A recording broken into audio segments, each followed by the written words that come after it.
ای دوست از این دی مکن فراموش مادر، قدم نگذار تو هیچگاه پیش از قدومی پدر.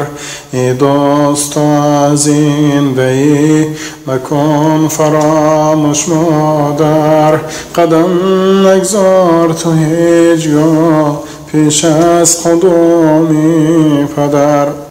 در این دنیای فانی آنان دولتی ما، در این دنیای فانی آنان دولتی ما، بگیر دعای آنان تا نمانی در خطر، بگیر دعای آنان تا نمانی در خطر.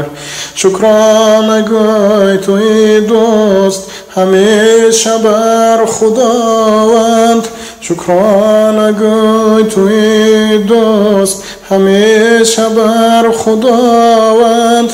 چون تو داری در حیات هم پدر و هم مادر، چون تو داری در حیات هم پدر و هم مادر.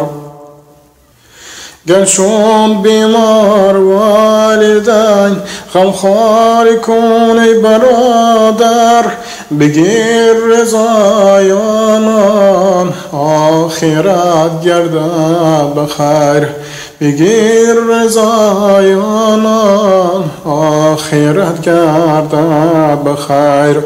خداوندا نگهدار ما را از کبر و غرور، خداوندا نگهدار ما را از کبر و غرور. تا نماییم از صدق دل خدمت به مادر پدر، تا نماییم از صدق دل خدمت به مادر پدر.